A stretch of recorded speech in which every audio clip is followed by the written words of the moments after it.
hear a talk on immigration then and now, you're in the right place. This is the title of the grant application we made to fund this project, and when I went to make the flyers to advertise it, I thought, that's not going to fit on a flyer, so I needed to shorten it. So if you were looking for immigration then and now, this is the right place. My name's Barb Sedlock. I'm an archivist and one of the librarians at Defiance College. And I'd like to use your imaginations for a minute. I saw a cartoon recently by J.B. Handelsman from The New Yorker, which is relevant to our topic. But because of copyright issues, I can't reproduce it here on the screen because we're filming this. Imagine you see a Native American family standing on the shore back in 1600s Massachusetts, looking out to sea.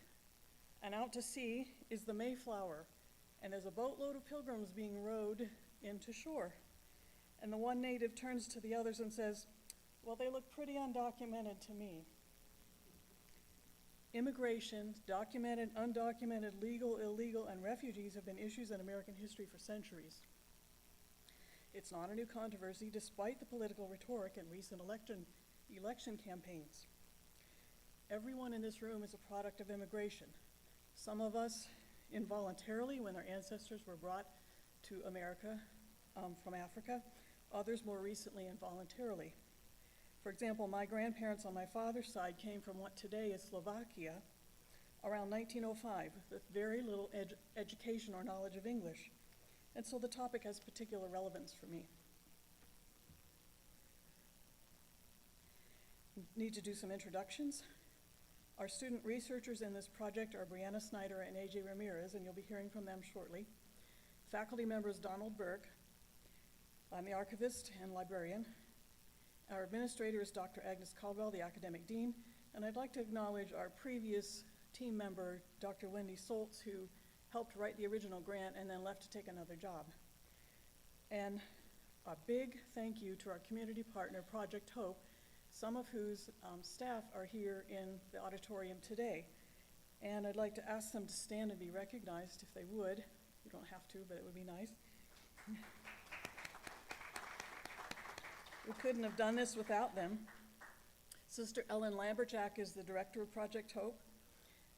And Sister Andrea Inkrot worked with AJ, Brianna, and I on a weekly basis in the fall for the classes we did. We'll speak about them in a minute. Project Hope exists to give hope to immigrant working families in Northwest Ohio by providing professional legal services and educating about the rights and responsibilities of living in the USA. And if you're interested in their work, I have some copies of their brochure right up here in the front you can get afterwards. And something else I forgot to say at the beginning, we promised you refreshments at this presentation. Since we can't have food in Schomburg, it's being set up now and you can get your refreshments on your way out. So this project was made possible by a grant from the Council of Independent Colleges Humanities Research for the Public Good Initiative. The CIC's intention for this grant that resulted in the project, by making visible the significant collections contained in the college archives, libraries, and museums, the project aims to show how these raw materials of humanities research can address the concerns and experiences of local communities. So Defiance College, when we applied for the grant, chose to center its project around a collection of tracts in the Defiance College archives published by Schomburg College in the early 20th century, and you see a couple examples here on the screen. These tracts promoted the school's work with immigrants in the Cleveland area and elsewhere. And you're sitting there thinking, okay, what's the connection with Defiance College? Well, when Schomburg closed in the 1960s, its assets were transferred to Defiance, including material from Schomburg's archives, including these tracts. And those of you who are from this area know that we have a building on campus called Schomburg Hall, and that's named for Schomburg College. Our project is intended to give context to these tracts.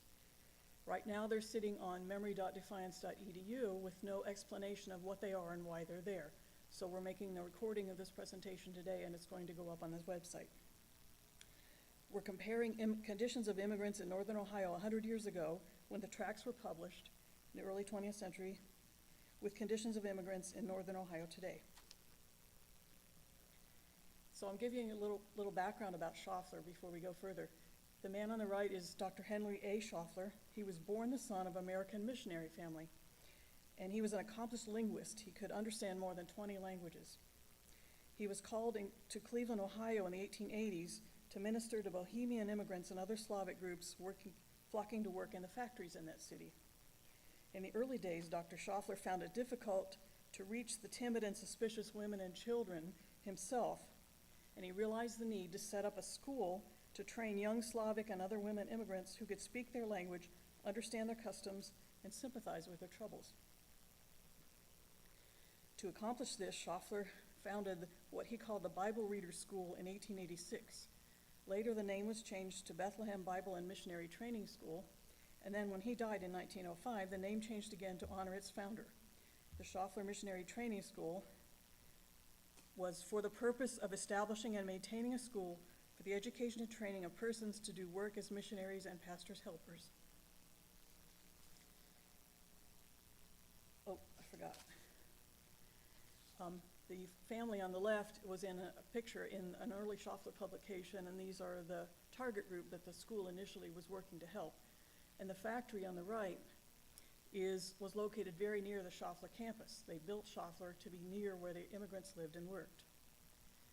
So these are some later buildings on Fowler Avenue in Cleveland. Right now there's nothing there. I think it's all been leveled. And then Schaffler always strived for diversity and welcomed women of all races.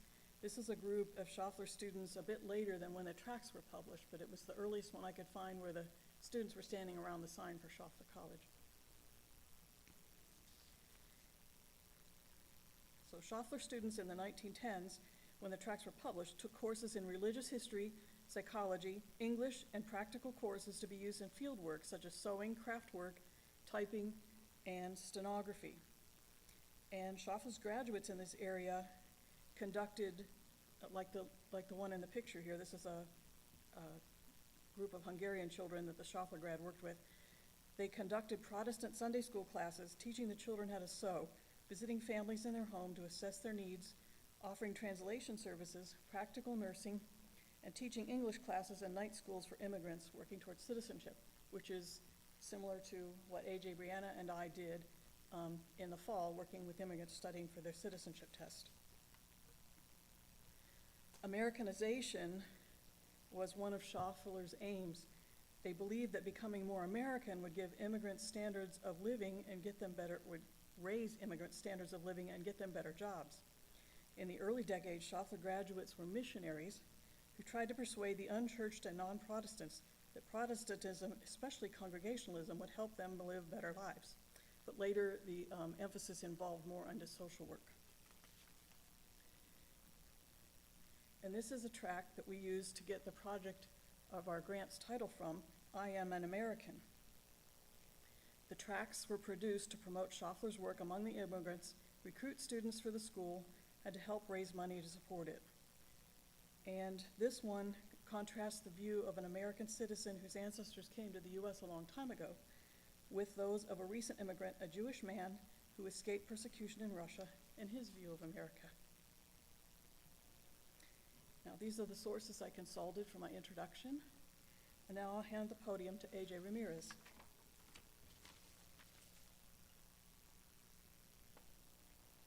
Hello everyone, thank you for coming here today. My name is A.J. Ramirez. I am a first-generation college student and a first-generation Mexican-American from Columbus, Ohio. I'm majoring here at DC in communication studies and dabble a little bit in art and writing, and today I'll be showing you some of the challenges to Americanization and the progress that has been made. So without further delay, let's go back 100 years. Many immigrants arrived to the United States with as little as 2 bags or a single dollar bill. That was part of poverty. On top of that, other challenges included language, education, and discrimination. The challenge of overcoming a linguistic barrier was very difficult for some people back then. How would you communicate with a friend, a loved one, or maybe even an employer if you didn't know how to? On top of that, immigrants coming into the United States had little to no formal education, and often when the opportunity presented itself, it was often expensive and inaccessible. Yet another challenge to Americanization is discrimination. In the American Journal of Political Science, two professors from Stanford University and Georgetown University highlighted factors in which a migrant could lose support for admission to the United States. Males receive less support than females because of a gender bias. A low educational level reduced the frequency of entry, and broken English, unique cultural mannerisms, and physical appearance were common ways that immigrants were othered. However, these weren't the only challenges that immigrants faced at the time. Legislation also made the Americanization process difficult. Here on this slide, you can see immigrants going through medical and physical inspections on Ellis Island in 1913, along with signage that reads, "Take your tired, you're poor, you're huddled masses, and go home." While few failed the inspections, those who did were often subjected to deportation, which meant foregoing the ability to obtain American citizenship. The rigid law was more commonly known as the Immigration Act of 1882 and lasted until 1924. In essence, Congress believed that individuals with mental and physical disabilities were, and I quote, "a threat to the nation." Although there were other opportunities that immigrants took on as a way to migrate to the United States, such as the Bracero Program. The Bracero Program was a bilateral agreement between the United States and Mexico, signed on August 4th of 1942, that would allow the U.S. government to contract Mexican laborers to work in the United States on southwestern and northwestern farms. The program led to 5 million Bracero contracts nationwide. Nonetheless, this program came to fruition out of need. It was because of World War II and not because of a change of perception in immigration. In fact, a lobbyist from California admitted that they had gone east, west, and north, and south, and Mexico was the only manpower available to them. Once the program ended, some contract workers willingly returned to Mexico. However, others pursued legal residency and citizenship, settling mostly in California, Texas, Illinois, Michigan, Florida, and Ohio. Beyond Americanization, many Mexican immigrants sought to improve their quality of life, trading in 85-hour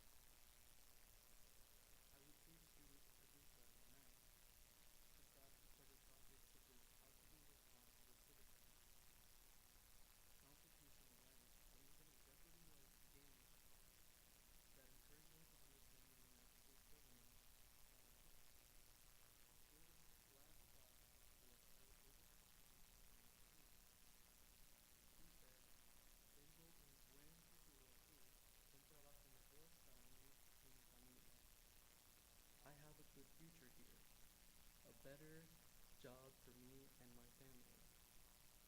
Understanding the challenges that immigrants overcame in the past allows me to have a profound gratitude for the work I did as a mentor in the fall.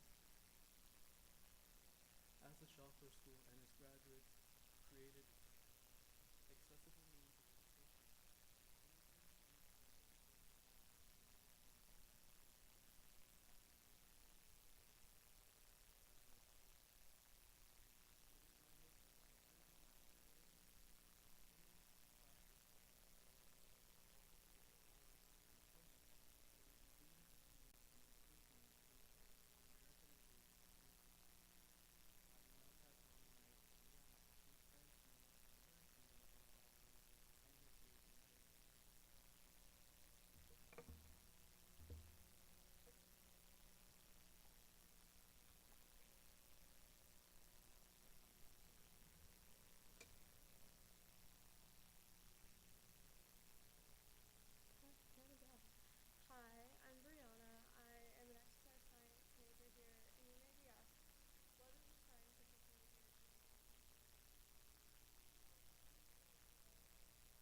education, more English.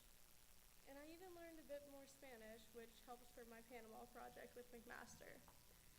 I think this is one of the best projects I've done so far. I've gotten to learn so much more and took me out of my normal scientific comfort zone. So I'm very grateful for this project and this opportunity. So now to start with my research. One more. So I did also look at the Bracero project as well, which did come about during World War II era. So basically, the Bracero program started a lot of immigration to the U.S. through legal and illegal immigration.